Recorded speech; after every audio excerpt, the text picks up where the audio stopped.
A root-finding algorithm is a numerical method, or algorithm, for finding a value x such that f equals 0, for a given function f. Such an x is called a root of the function f. This article is concerned with finding scalar, real or complex roots, approximated as floating-point numbers. Finding integer roots or exact algebraic roots are separate problems, whose algorithms have little in common with those discussed here. Finding a root of f minus g equals 0 is the same as solving the equation f equals g. Here, x is called the unknown in the equation. Conversely, any equation can take the canonical form f equals 0, so equation solving is the same thing as computing a root of a function. Numerical root-finding methods use iteration, producing a sequence of numbers that hopefully converge towards a limit, which is a root. The first values of this series are initial guesses. Many methods compute subsequent values by evaluating an auxiliary function on the preceding values.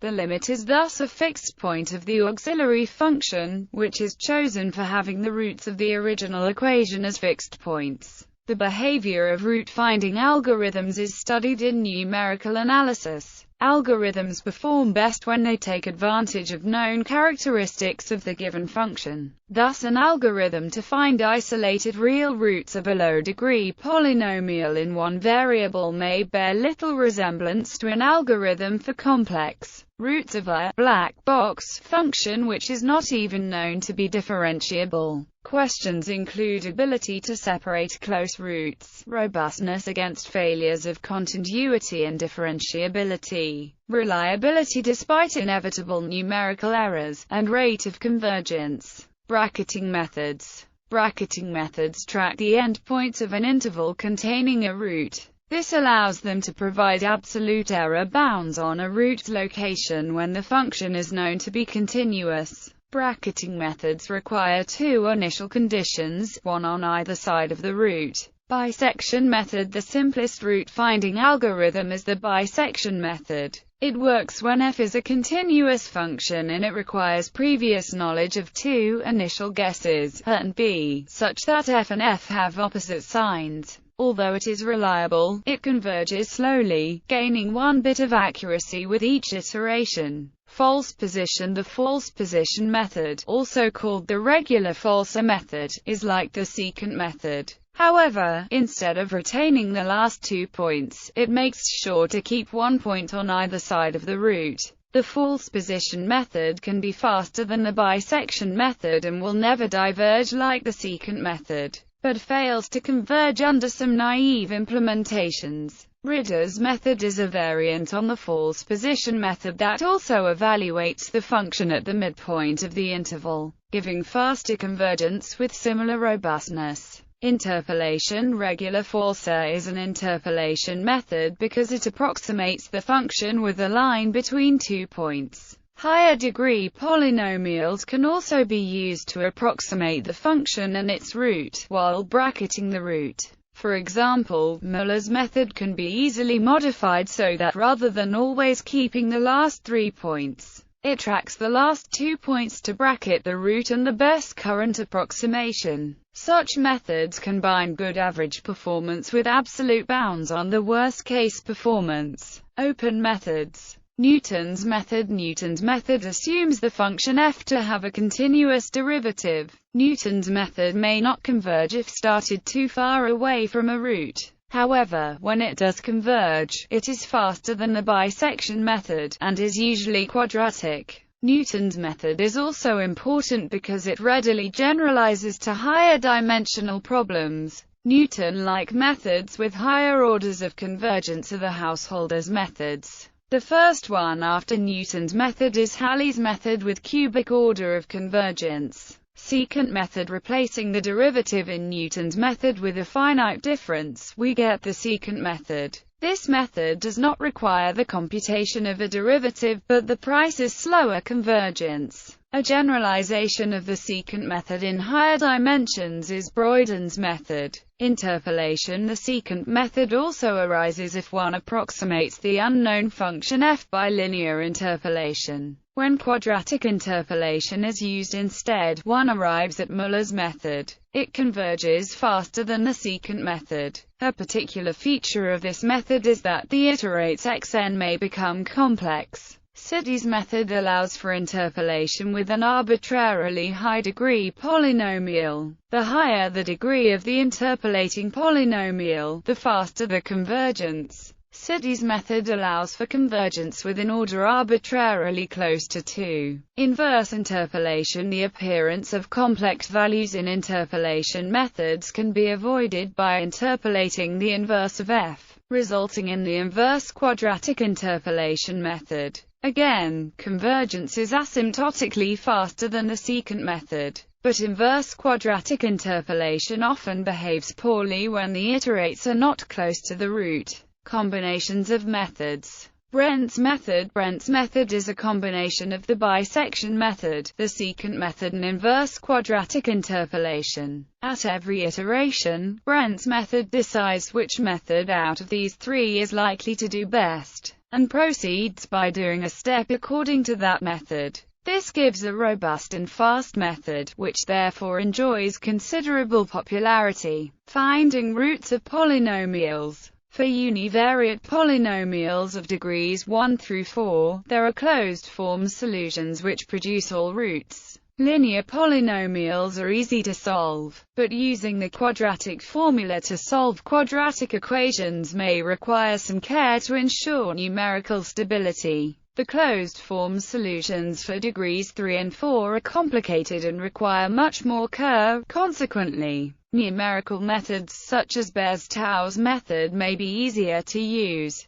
Fifth-degree and higher-degree polynomials do not have a general solution according to the Abel-Ruffini theorem. Finding one root at a time. The general idea is to find a root of the polynomial and then apply Horner's method to remove the corresponding factor. According to the Ruffini rule, this iterative scheme is numerically unstable. The approximation errors accumulate during the successive factorizations, so that the last roots are determined with a polynomial that deviates widely from a factor of the original polynomial. To reduce this error, it is advisable to find the roots in increasing order of magnitude. Wilkinson's polynomial illustrates that high precision may be necessary when computing the roots of a polynomial given its coefficients. The problem of finding the roots from the coefficients is in general ill-conditioned. The most simple method to find a single root fast is Newton's method. One can use Horner's method twice to efficiently evaluate the value of the polynomial function and its first derivative. This combination is called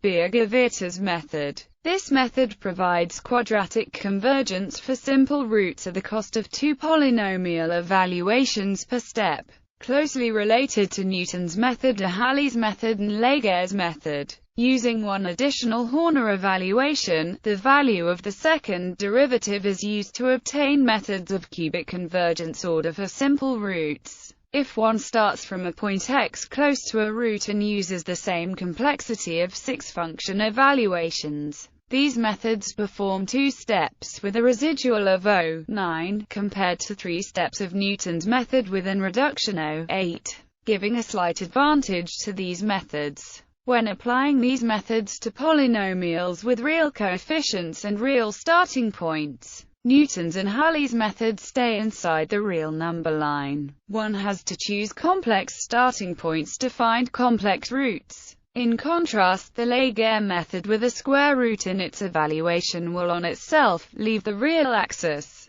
Another class of methods is based on translating the problem of finding polynomial roots to the problem of finding eigenvalues of the companion matrix of the polynomial. In principle, one can use any eigenvalue algorithm to find the roots of the polynomial. However, for efficiency reasons one prefers methods that employ the structure of the matrix, that is, can be implemented in matrix-free form. Among these methods are the power method, whose application to the transpose of the companion matrix is the classical Bernoulli's method to find the root of greatest modulus. The inverse power method with shifts, which finds some smallest root first, is what drives the complex variant of the Jenkins-Traub method and gives it its numerical stability. Additionally, it is insensitive to multiple roots and has fast convergence with order even in the presence of clustered roots. This fast convergence comes with a cost of 3 Horner evaluations per step, resulting in a residual of 0.2 plus 3 phi, which is slower than 3 steps of Newton's method.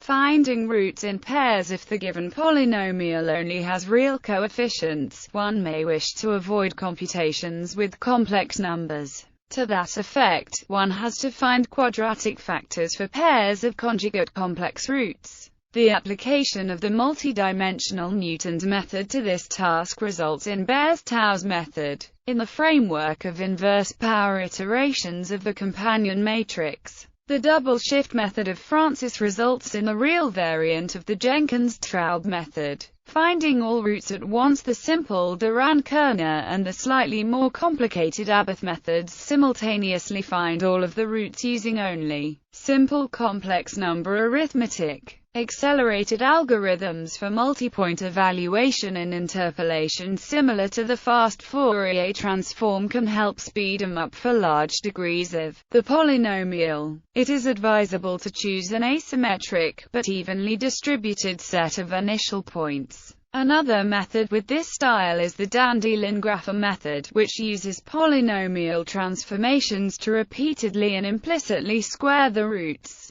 This greatly magnifies variances in the roots. Applying Wiertz formulas, one obtains easy approximations for the modulus of the roots, and with some more effort, for the roots themselves. Exclusion and enclosure methods. Several fast tests exist that tell if a segment of the real line or a region of the complex plane contains no roots. By bounding the modulus of the roots and recursively subdividing the initial region indicated by these bounds, one can isolate small regions that may contain roots and then apply other methods to locate them exactly. All these methods require to find the coefficients of shifted and scaled versions of the polynomial. For large degrees, FFT-based accelerated methods became viable. For real roots, Sturm's theorem and Descartes' rule of signs with its extension in the Boudin-Fourier theorem provide guides to locating and separating roots. This plus interval arithmetic combined with Newton's method yields robust and fast algorithms. The Lema-Schur algorithm uses the Schur-Kohn test for circles. Wolff's global bisection algorithm uses a winding number computation for rectangular regions in the complex plane. The splitting circle method uses FFT-based polynomial transformations to find large degree factors corresponding to clusters of roots. The precision of the factorization is maximized using a Newton-type iteration. This method is useful for finding the roots of polynomials of high degree to arbitrary precision. It has almost optimal complexity in this setting. Method based on the Boudin-Fourier theorem or Sturm chains. The methods in this class give for polynomials with rational coefficients, and when carried out in rational arithmetic, provably complete enclosures of all real roots by rational intervals. The test of an interval for real roots using Boudin's theorem is computationally simple but may yield false positive results. However, these will be reliably detected in the following transformation and refinement of the interval. The test based on Sturm chains is computationally more involved but gives always the exact number of real roots in the interval. The algorithm for isolating the roots, using Descartes' rule of signs and Vincent's theorem, had been originally called modified Ouspensky's algorithm by its inventors Collins and Akritis. After going through names like Collins-Akritis method and Descartes method, it was finally François Boulier, of Lille University, who gave it the name Vincent Collins-Akritis method. 24, based on Ouspensky's method, not existing, and neither does Descartes' method. This algorithm has been improved by Rouillier and Zimmermann, and the resulting implementation is, to date, the fastest bisection method. It has the same worst-case complexity as the Sturm algorithm, but is almost always much faster. It is the default algorithm of maple root finding function f.Solve. Another method based on Vincent's theorem is the Vincent-Akritis-Strabonsky method. It has been shown that the VAS method is faster than the fastest implementation of the VCA method, which was independently confirmed elsewhere. More precisely, for the Minota polynomials of high degree, VAS is about 50,000 times faster than the fastest implementation of VCA. VAS is the default algorithm for root isolation in Mathematica, Sage, SimPy, XCAs. See Boudin's theorem for a description of the historical background of these methods. For a comparison between Sturm's method and VAS, use the functions real root and time of XCAs. By default, to isolate the real roots of poly-real root uses the VAS method. To use Sturm's method, write real root. See also the external links for a pointer to an iPhone, iPod, iPad application that does the same thing. Finding multiple roots of polynomials. Most root-finding algorithms behave badly when there are multiple roots or very close roots. However, for polynomials whose coefficients are exactly given as integers or rational numbers, there is an efficient method to factorize them into factors that have only simple roots and whose coefficients are also exactly given. This method, called square-free factorization, is based on the multiple roots of a polynomial being the roots of the greatest common divisor of the polynomial and its derivative. The square-free factorization of a polynomial P is a factorization where each is either 1 or a polynomial without multiple roots, and two different do not have any common root. An efficient method to compute this factorization is Young's algorithm.